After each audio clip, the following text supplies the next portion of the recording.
Scene 1, The Hungry Dog, Forgotten Street.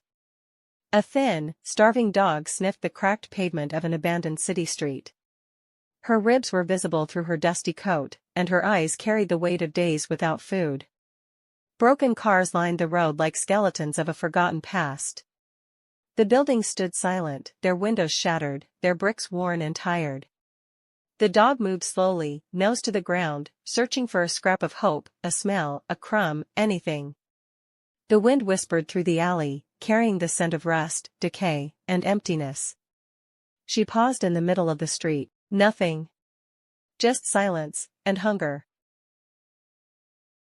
Scene 2, A rustle behind the fence. As she turned a corner, the dog froze. Her ears perked up.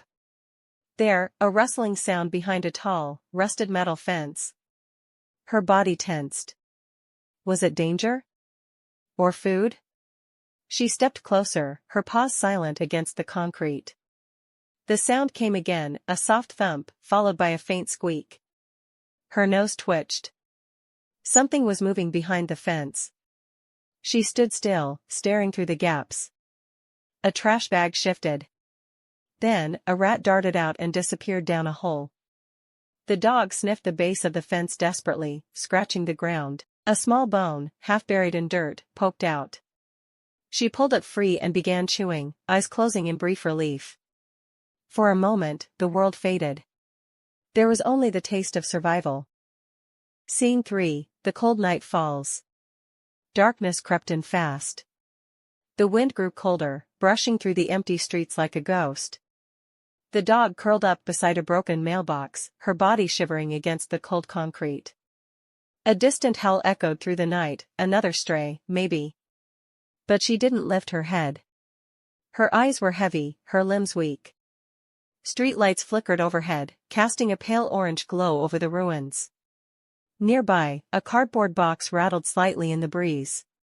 She sniffed at it, then backed away, just more trash. She rested her head on her paws. Her stomach ached. Sleep would come, but not peace. Only the cold, and the hunger, remained. Scene 4, A distant light. At dawn, the dog stirred.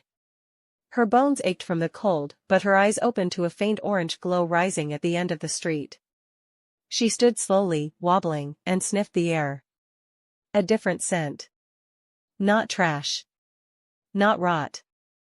Something warm. In the distance, a bakery's chimney puffed out smoke. The smell of bread floated faintly through the breeze. Her tail twitched. Driven by instinct, she began walking, limping, toward the light. Each step was slow, painful. But the smell was stronger now. Hope, small and flickering, had returned. Scene 5, The boy with the bag. As she neared the bakery, the street became livelier, faint sounds of people, the distant chatter of a radio, footsteps on gravel. She stopped at the edge of a corner, hiding behind an old dumpster. Then she saw him. A young boy, maybe 10 years old, stepped out of the bakery's back door. He held a paper bag in one hand, steam rising from it. He walked toward the alley, whistling softly. She crouched low, watching. Her body was tense, eyes locked on the bag. Her tail didn't wag, not yet. The boy paused, sensing something. He looked around, then spotted her. His eyes widened. The dog didn't move. Neither did he. Scene 6, A silent offering. The boy slowly knelt down, still watching the dog. He reached into the paper bag and pulled out a piece of warm bread. Gently, he placed it on the ground in front of him and slid it a little forward. The dog didn't move. Her eyes darted between the bread and the boy.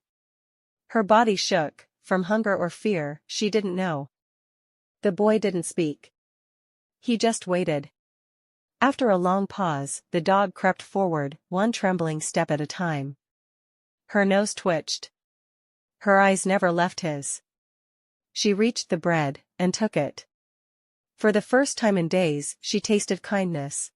Scene 7, Trust in the eyes. The dog chewed slowly, eyes still fixed on the boy. Her body stayed low, ready to bolt, but the boy didn't move. He just sat there, watching her with quiet, gentle eyes. When she finished the bread, she didn't run. She stayed. The boy reached out his hand, palm open.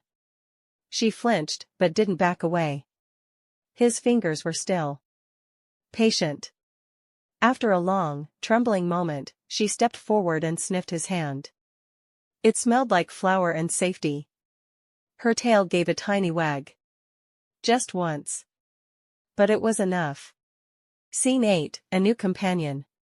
The boy stood up slowly, slinging the now empty paper bag over his shoulder.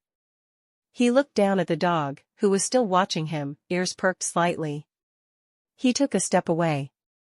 She hesitated, then followed. They walked together down the alley, the early morning sun casting long shadows behind them. The dog limped a little, but her steps had purpose now. She didn't know where he was going. She didn't care. All she knew was, she wasn't alone anymore. Scene 9, the backyard shelter. They arrived at a small house with a wooden fence and an overgrown backyard. The boy opened the gate and gestured for her to follow. She paused, then stepped through, her nose sniffing the air cautiously. In the corner of the yard, under an old tree, was a worn-out blanket and a shallow bowl filled with water. The boy placed another piece of bread near the bowl, then sat cross-legged a few feet away, watching quietly. The dog looked around. It wasn't perfect. The ground was rough, the blanket torn. But to her, it felt like home. Scene 10, warmth at last. Night fell again, but this time it was different. The dog lay curled on the blanket beneath the tree, her head resting on her paws. Her stomach was full, and her eyes blinked slowly, peacefully. The boy sat on the back steps of the house, watching the stars. He glanced at her and smiled. For the first time in a long while, she felt safe. No fear, no hunger, just the soft rustle of leaves and the quiet presence of someone who cared. Her tail thumped gently against the ground. She closed her eyes. And slept, not from exhaustion, but from comfort.